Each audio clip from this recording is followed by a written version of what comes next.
Olá, estamos de volta com Frente a Frente, que recebe hoje o deputado Alexis Fontaine, ele que é do Novo de São Paulo, presidente da Frente Brasil Competitivo, da Frente Parlamentar. E vamos discutir também agora um pouquinho de política. Falamos muito da reforma tributária no primeiro bloco, do que os empresários precisam para fazer o país desenvolver, mas estamos aí há um ano praticamente das eleições, os partidos estão todos se organizando aí para esse debate no próximo ano, para as eleições, e os debates aqui já estão, aliás, acontecendo em relação à reforma política e até candidaturas. Deputado, o Partido Novo já tem candidato à presidência da República? Vai ter ou vai apostar aí numa terceira via, numa aliança maior com os outros partidos de centro, digamos assim? Qual vai ser aí o caminho do Novo para 2022? O Partido Novo não tem candidato à presidência da República hoje. Entendo que os próximos passos é analisar aqueles que vão se apresentar na terceira via, né?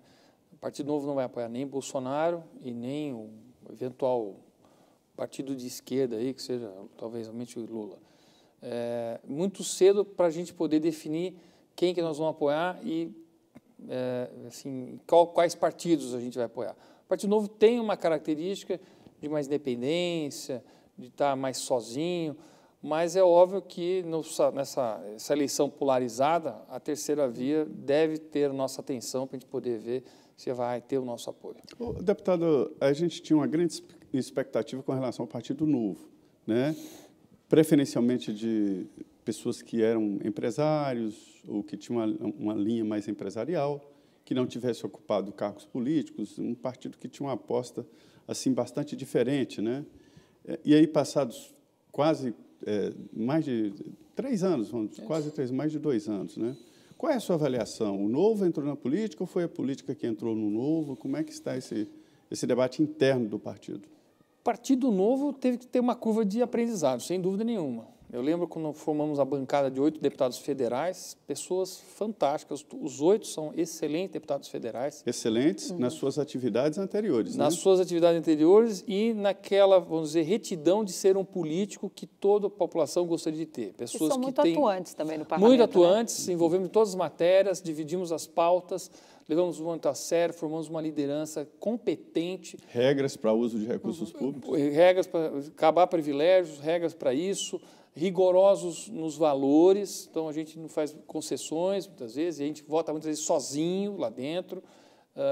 Isso, lógico que acabou passando um aprendizado de que a gente tinha que ser um pouco mais político, eventualmente, tá certo? Seria mais ou menos um PSOL da direita?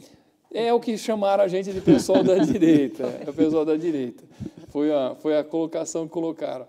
Mas, no final das contas, a gente também tinha que aprender com aquele ambiente, né? Não dá para simplesmente você ficar um idealista eterno, porque você não aprova nada. E a gente entende que é importante avançar em pautas que são importantes para o Brasil. Já é um reposicionamento partidário. É um reposicionamento partidário, mas, assim, não é que a gente mudou os nossos valores ou mudamos a nossa forma de pensar, mais liberal, um Estado mais enxuto, com menos privilégios, que custe menos. A reforma administrativa é uma pauta importante para nós também, tá certo? Para a gente poder ter esse Estado mais eficiente. Tudo isso fica muito de pé. Mas o caminho para chegar nisso? O caminho para chegar nisso é uma coisa que a gente está aprendendo e muito. Eu digo que não está muito definido exatamente qual vai ser sempre a nossa atuação, mas a gente precisa saber conversar, precisa saber negociar, precisa saber fazer algumas concessões que não sejam muito caras para nós, para poder ter conquistas maiores. Eu acho que é o jogo político, né, Maria? Falando em jogo político, para que lado o senhor acha que vai essa terceira via? A gente tem aí Rodrigo Pacheco, presidente do Senado, que pode sair candidato. Mas o próximo grande lance para discussão dessa terceira via é a prévia do PSDB, já marcada para novembro deste ano. Temos ali João Dória, Eduardo Leite, governador do Rio Grande do Sul, né? João Dória, governador de São Paulo, ainda Arthur Virgílio, ex-prefeito de Manaus. Enfim, o grupo está crescendo ali, né? Tasso Gereissati, senador pelo Ceará, que já foi, inclusive, presidente do PSDB, tem aí muito tempo de estrada. Para que lado o senhor acha que vai essa terceira via? Quem que o senhor acha que está mais preparado aí para essa largada, para enfrentar esses dois polos, né? O PT, se é que virá com Lula, Jair Bolsonaro, que também está aí na presidência da República, a caneta na mão é algo importante numa eleição e costuma pesar bastante na hora da definição ali dos apoios. Como é que vai ser isso? Quem que o senhor acha que está mais preparado? Não, pois é, Denise, eu prefiro não citar nomes, porque eu prefiro citar um perfil. Pronto, o senhor já tem um perfil. Eu acho que o perfil é uma pessoa conciliadora, é uma pessoa propositiva, é alguém que não fique falando mal dos outros, mas fale bem do que ele pode fazer como proposta. É alguém que vai atrair boa parte da esquerda que tem vergonha do que o PT fez no passado, mas que é absolutamente contra Bolsonaro. Então, você pega uma parcela que vai do centro até não sei que tom aí de esquerda, e boa parte também da direita que não quer ver o PT de jeito nenhum, mas também não vê em Bolsonaro aquela figura que o represente completamente. Eu acho que tem um espectro muito grande aqui, então tem que ser uma pessoa de conversa. Diz que são 60%, né, dos eleitores que estão aí nesse miolo que podem chegar a escolher um mais ou candidato. Menos 30 e 30, né? Pois é, chega ali por aí, então, 20 de um lado, 20 do outro, 20 para o PT, 20 para o Bolsonaro. E eu entendo que tem que ser, então até os partidos que forem escolher seus candidatos, tem que ter esse perfil, uma pessoa que sabe conversar, fala com a esquerda, fala com a direita, que é conciliador, que é propositivo, e que a gente pare de polarizar o Brasil. O Brasil não aguenta mais essa jogação de pedra um para o lado do outro, porque tem uma frase, um ditado africano que eu uso muito, que diz o seguinte, né, Maria? Em briga de elefante, quem apanha é a grama. Então, quando ficam dois se batendo, é o povo que acaba pagando a conta. E tem uma história nova aí, que a gente falou no início, que o judiciário voltou rancoroso, né? E o presidente Luiz Fux fez um discurso assim, de recados ao presidente Jair Bolsonaro. E o presidente do TSE foi além do recado, apresentou medidas práticas. Abriu um inquérito para investigar o presidente da República. No TSE, aprovado no plenário, corregedor do TSE. E uma medida aprovada por unanimidade no plenário do TSE. Isso não é pouca coisa, pode dar inelegibilidade. Por outro lado, a investigação no Supremo é com um critério novo de que o presidente seria autor de fake news. Lembrando que existe ainda um processo contra a chapa Bolsonaro e Hamilton Mourão por impulsionamento de internet e tal. Quer dizer, a tensão está clara e isso acredita na existência da possibilidade de inelegibilidade do presidente Bolsonaro? Eu acho difícil, porque seria uma afronta talvez a esse processo eleitoral que está vindo, né? E poderia ser interpretado como praticamente um golpe, vamos dizer, do judiciário. Eu acho isso que não vai acontecer. Mas eu também acho que falta muito Lula diálogo. Elegível e Bolsonaro inelegível. É pedir para incendiar, botar fogo no país, riscar o né? fogo. Mais uma vez. Isso não dá, né, José Maria? Então, assim, nós temos que ter parcimônia, a gente tem que ter mais diálogo. Eu acho isso ruim, uma característica ruim do atual presidente Bolsonaro, que precisa conversar mais e usar menos as redes ou as falas públicas para poder mandar recados. Tem que mandar recado. Falta desse debate ruim, no Congresso, viu, deputado? Estou sentindo falta do Congresso aí nesse debate. Realmente, bem observado. Ele está observando. E quando é que vai voltar, falando em Congresso, quando é que voltam ali as sessões presenciais, né? Porque perde muito, as votações perdem muito, porque a gente via tanto, né, Zé Maria? Sim, ali no coisa. Congresso, um deputado puxava o outro, falou, vamos fechar um acordo aqui. Isso acabou, porque fica lá naquela tela, a pessoa não consegue falar. Como é que o senhor vê? Quando é que volta essa as mais sessões do que isso, presenciais? né, Denise, as comissões que precisavam ser estabelecidas, porque pela desculpa de pandemia, muita coisa vai em regime de urgência. Passando a boiada, né? Como diz o ex-ministro Ricardo Salles. Vai lá para o plenário direto e realmente o processo democrático fica prejudicado. Eu entendo que quando se estabelecer que a vacinação está ampla e bem definida e que é segura e vai. Já tem um percentual lá de funcionários e parlamentares vacinados? A casa já fez essa conta? Mas não tem gente muito novinha lá. Deve estar todo mundo já com a segunda dose rapidinho. Acho que não vai demorar muito. Mas, deputado, olha, o presidente do Supremo, Luiz Fux, já determinou lá, já definiu que setembro volta. Já era uma época. Eu acho que faz sentido. Se depender do presidente da Câmara, está bom demais para ele. Ele está concentrando muito poder. Muito. E não existe um movimento para a volta, então. Internamente, eu não percebo isso. Não é essa questão, e é o que você falou, Zé Maria, está confortável, né? Porque consegue aprovar muita coisa, a alteração do regimento também permitiu acelerar mais ainda o processo, né?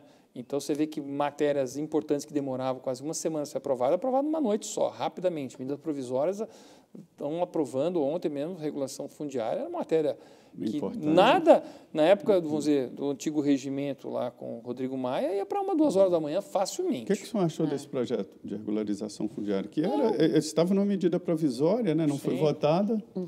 É um limite bom, né? As pequenas propriedades. Não é bom, porque isso acaba dando propriedade, não só de propriedades rurais, vamos falar de urbanas também. Mas não incentiva, não? Invasões? Não, porque ele tem mecanismos já de pessoas que estão na posse, que já estão lá, tem uma unidade máxima que pode ser regularizado, para não ficar regularizando latifúndios. Não estamos falando de gente grande que grilou e que agora vai regularizar.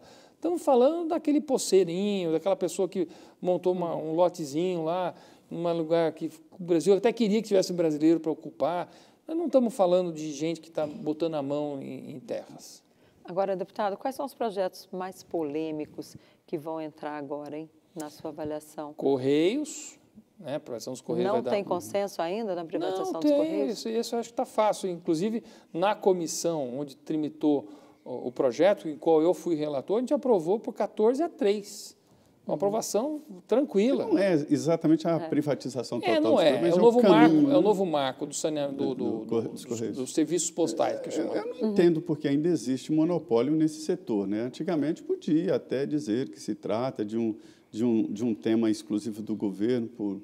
Hoje eu diria a internet, mas me fala, não dá essa ideia, não, senão monta a Interbras aí, uma estatal nova para cuidar da internet. Se bem que quem vai cuidar vai ser o Ministério da Comunicação, que vai cuidar dos Correios, né? O novo marco. Já me disseram, não dá essa ideia, não. Deputado, outra coisa, como é que está essa questão orçamentária lá, que a gente teve, inclusive, uma polêmica muito grande a respeito das emendas de relator. São aquelas emendas que apenas um pequeno grupo de parlamentares tem acesso ali, só os amigos do rei mesmo, porque o relator vai lá, indica, só este ano foram 17 bilhões. E, pelo jeito, vai continuar da mesma forma no próximo ano. Não sabe se vai ter dinheiro.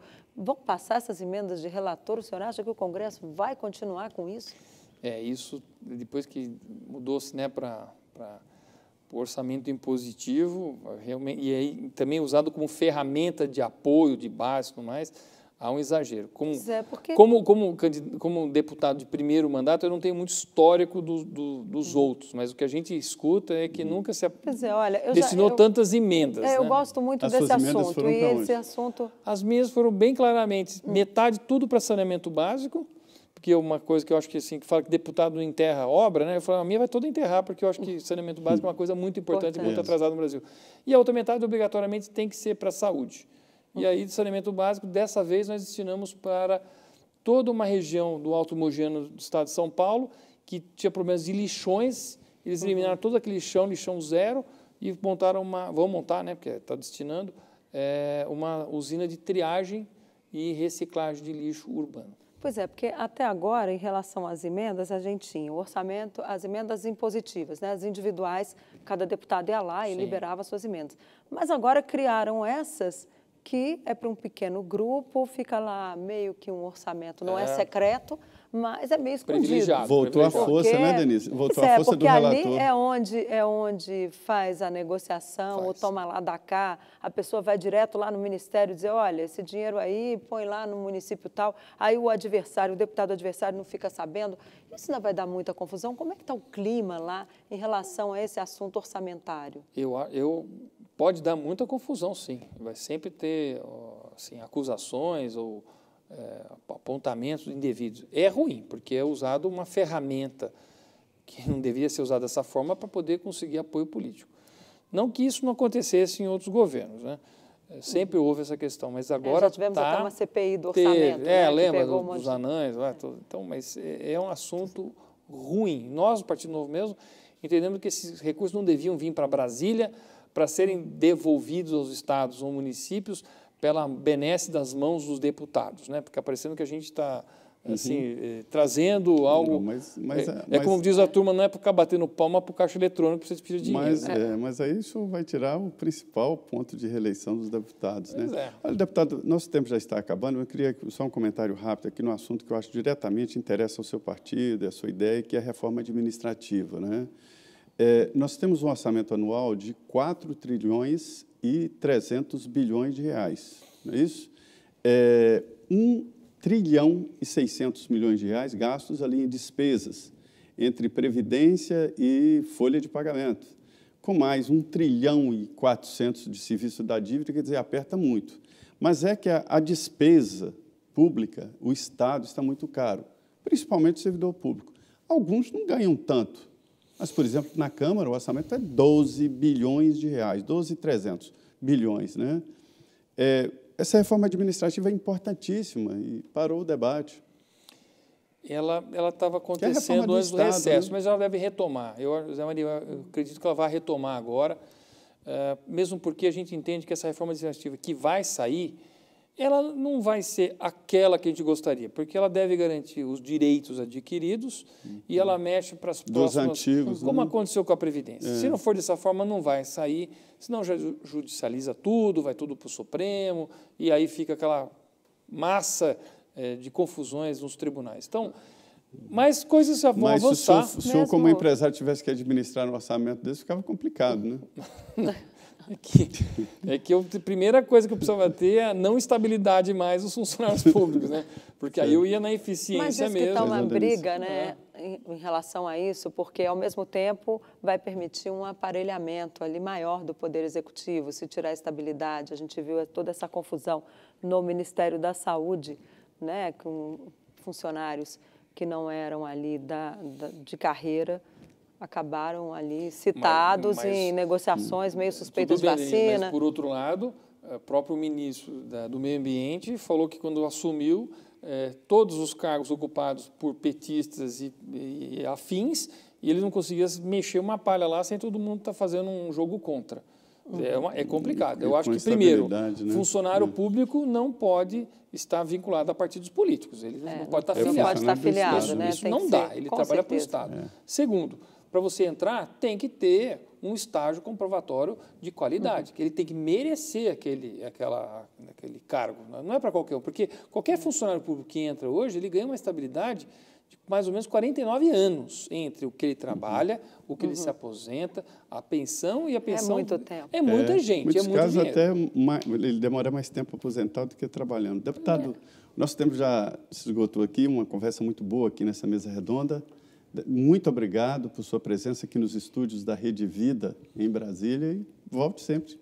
Obrigado, Zé Maria. Obrigado, Denise. Prazer estar participando desse programa tão rico em debate. É uma conversa aberta e boa aqui no Frente a Frente. E minha parceira de sempre, Denise Rotenburg. Boa noite, Denise. Boa noite, Zé Maria. Boa noite, deputado. E já fica o convite também para o senhor voltar. A gente sempre faz isso, né, Zé Maria? Muito sempre bem. Deixa aqui para os nossos entrevistados voltarem ao nosso programa. E a você que nos assistiu, uma boa noite. Até a próxima. É isso aí.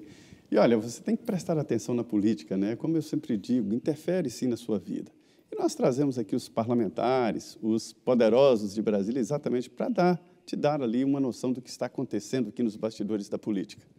Muito boa noite, obrigado e continue aqui na Rede Vida. É que começa agora o Jornal da Vida. É isso, até mais.